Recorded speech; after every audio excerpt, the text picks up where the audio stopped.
আসসালামু আলাইকুম। আমাদের সমাজে এখনো এমন কিছু কুসংস্কার রয়ে গেছে।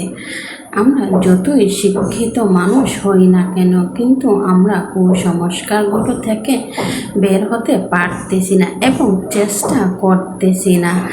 আমি প্রায় সময়ই একটা প্রশ্ন পাই সবার কাছে, যে বিয়ে হয়ে গেছে আপনার, তাহলে নাখুন কেন নেই, হাতে চুড়ি কেন নেই বলেন তো? এটা কয়জনে এখনো সমাজে আমরা এখনো এটা বিশ্বাস করে বিয়ে হয়েছে বলে বিদায়ী নাকফুল পরতে হবে, হাতে চুড়ি পরতে হবে?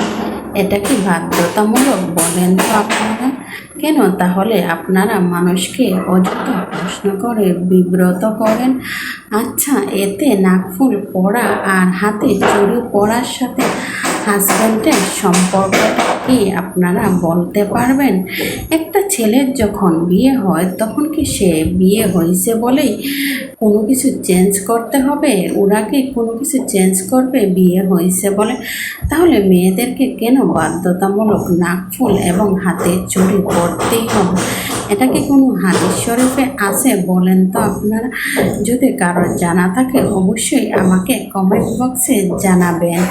তো এটা হচ্ছে কুসংস্কার, কারণ অনেকেই বলেন হাতে চুড়ি এবং নাকে নাকফুল না পরলে নাকি হাজব্যান্ডের হায়াত কমে যায়। এটা কতটুকু যুক্তিসম্মত বলুন তো আপনারা?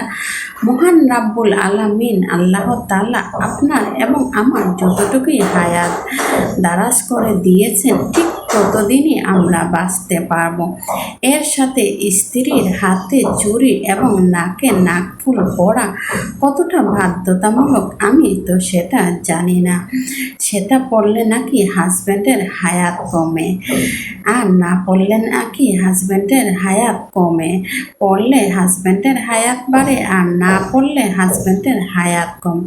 এটা আমার সাথে কয়জন আছেন একমত বলেন তো? আমি মনে করি এটা তো শিরকের পর্যায়ে চলে যায়, যে আমি হাতে চুড়ি এবং নাকে নাকফুলার পরার সাথে আমার হাজব্যান্ডের হায়াত বাড়া এবং না বাড়ার কোনো সম্পর্ক কি আছে? আমি সেটা মনে করি না। তাহলে আমার আজকের ভিডিও এই পর্যন্তই।